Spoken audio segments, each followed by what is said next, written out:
اللہ جل شانہ نے اپنے حبیب کے ذریعے ہمیں زندگی کا ایک حل دیا ہے، اس لیے میرے حبیب کی زندگی مکمل، ان کا پیغام مکمل، الیوم اکملت لکم، سارا پیغام مکمل ہے، ہر چیز مکمل ہے۔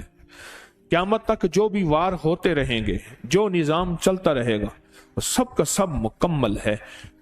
ہم کہیں بھی اپنے آپ کو لاوارث نہیں کہیں گے کہ یہاں کملی والے نے ہمیں پیغام کیا دیا ہے۔ ہماری تلاش میں کمی ہے، ہماری جستجو میں کمی ہے، حضور نے ہمیں ہر موقع کا پیغام دیا ہے۔ یہ لفظ ایک پل کے اندر اللہ کی طاقت کو غیب سے پکارتا ہے کہ اللہ اب آ جا، اللہ اب میری مدد کر جا، اللہ اب میرے اوپر اپنی رحمت کی چھتری تان لے، اللہ اب اپنی میں کچھ نہیں ہوں، تو سب کچھ ہے، اور میری اوقات اور حیثیت چونٹی سے بھی کچھ نہیں ہے، یا اللہ تو چاہے گا تو ہو جائے گا، تیری چاہت کا نام وجود ہے، اللہ میری چاہت کا نام وجود نہیں۔ حضرت علی کرم اللہ وجہ فرماتے ہیں میں نے اپنے ارادوں کے ٹوٹنے پہ رب کو پہچانا، میں نے اپنے ارادوں کے ٹوٹنے پہ رب کو پہچانا، میں نے ارادے کیے، اللہ نے نہیں چاہا، تو میں نے سمجھ گیا کہ میرے ارادوں کو کوئی طاقتور چیز ہے وہ کر رہی ہے، اللہ چاہتا ہے تو ہوتا ہے، اللہ نہیں چاہتا کبھی نہیں ہوتا۔ اس کو اپنی زندگی میں شامل کریں، اس کو اپنے بولوں اور لفظوں میں شامل کریں، اس کو اپنے لکھنے اور حرفوں میں شامل کریں، اور پھر اس کا احساس اور ادراک لیں ساتھ، یہ میں پڑھ رہا ہوں، اس کا معنی کیا ہے، اس کا مفہوم کیا ہے، اس سے مجھے نفع کیا ہے، اس کے پڑھنے سے میں کون سی طاقت کو پکار رہا ہوں۔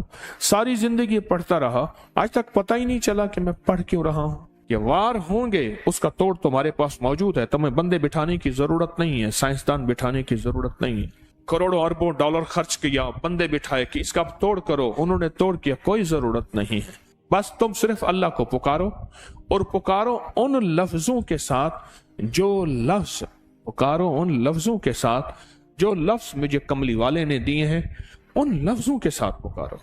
دیکھیں جتنے بھی نظام چلانے ہوتے ہیں ان کے کوڈ ہیں، یہ پیکج لگانے کے لیے کوڈ نہیں ہوتے، یہ سٹار ہیش فلاں فلاں یہ دباؤ تیرا پیکج لگ گیا۔ جتنے بھی نظام ہیں ان کے کوڈ ہوتے ہیں، ان کے خفیہ ورڈ ہوتے ہیں۔ پھر اس کو ہماری روحانیت اور عملیات کی زبان میں کہتے ہیں خط مرموز۔ فرعون کے ہر معبد پہ خط داؤدی لکھا ہوا ہے، سارے لکھا ہوا ہے۔ اس دن میں ہاتھ کی قلمی کتاب دیکھ رہا تھا، اس میں سارے وہی حروف لکھے ہوئے ہیں، وہ سارے جو تمام فرعونوں کے ہم ان کی عبادت خانوں پہ اور احرام پہ وہ سارے دیکھ کے ہیں، وہی کے وہی حروف لکھے ہوئے ہیں، اور کوڈ سے نظام چلتا ہے۔ اللہ جل شانہ نے مجھے آپ کو یہ کوڈ دے دیے، یہ خفیہ کوڈ ہے، اور پتہ ہے کوڈ ہر بندے کے پاس نہیں ہوتا، کوڈ ورڈ سب کے پاس نہیں ہوتے، مخصوص لوگوں کے پاس ہوتے ہیں۔ اللہ نے کیا کیا؟ اللہ پاک نے کہا کہ یہ شیطان نے بھی فیصلہ کیا ہے جو کلمہ پڑھنے والے ہیں ان کو ایک خاص کوڈ دے دو۔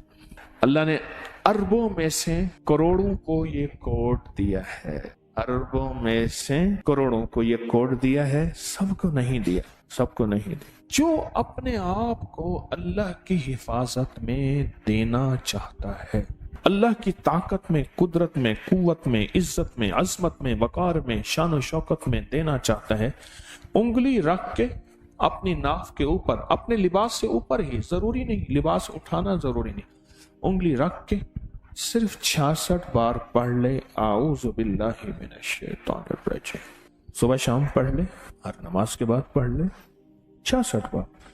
اس کی عادت 66 ہے، جس سے بسم اللہ کی عادت 786 ہے، لفظ محمد کی عادت 92، بس 66 تو سانس روک روک کے پڑے گا، فائدہ زیادہ ہو جائے۔ جب سانس ٹوٹے تو اگلا سانس لے لے۔ ہائی بلڈ پریشر کے لیے بہت زیادہ جس کو غصہ ہو، منہ میں گالیاں ہوں، میں جو گالیاں دیتا ہے وہ باطل بن جاتا ہے، اس کے لیے پھر وہ دعائیں پڑھی جائیں جو باطل کے لیے پڑھی جاتی ہیں۔ ایک صاحب کہنے لگے کہ میرا واسطہ گالیوں میں پڑا 5ویں یا 6 روزے میں، مجھے فوراً حضرت نے فرمایا کہ اب وہ دعائیں پڑھ جو باطل کے لیے پڑھتا ہے، اور کہا میں نے شروع کر دی گالی تربیت کے نام پہ، تعلیم کے نام پہ۔ اس طرح فرمایا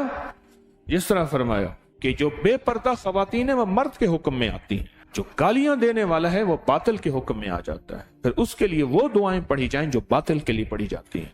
وہ کہنے لگے میں نے شروع کر دی اہتمام سے 66 بار، غصے کے لیے، جس کی گالیاں نہ جاتی ہوں اس کے لیے، ہائی بلڈ پریشر کے لیے، نیٹ کے فتنے سے بچنے کے لیے، اعوذ باللہ من الشیطان الرجیم کے اندر اسم ذات اللہ ہے، اللہ۔ اور جب لے جائے قلبی درد، استغراق، استہزار، یقین کامل کے ساتھ اس کو پڑھا جائے، پھر جرت ہے کسی کی؟ یہ تو بیماریوں کا علاج ہے، یہ تو کالے جادو کا علاج ہے، یہ تو نظر بد کا علاج ہے، یہ تو لا علاج بیماریوں کا علاج ہے، یہ دکھوں کا علاج ہے، یہ دردوں کا علاج ہے، یہ غموں کا علاج ہے، یہ ناکامیوں کا علاج ہے۔ یہ روحانی دنیا کی ترقی کے لیے ایک بہترین قسم کا نظام ہے، جو روحانی ترقی میں کوئی بھی ہماری راہ میں حائل نہ ہوگا۔ اللہ تک پہنچنے کا آسان راستہ ہے، ایسا راستہ کہ کوئی میری راہوں میں رکاوٹ نہ بنے۔ یہ تو زندگی ہے، یہ تو حیات ہے، یہ تو بہار ہے۔ اس زندگی میں ہم نے فیصلہ کرنا ہے، اس بہار میں ہم نے فیصلہ کرنا ہے کہ آج کے بعد اعوذ باللہ من الشیطان الرجیم کو نہیں چھوڑیں گے، نہیں چھوڑیں گے، نہیں چھوڑیں گے، اور انشاءاللہ نہیں چھوڑیں گے۔ وکفی باللہ ولیم وکفی باللہ نصیر۔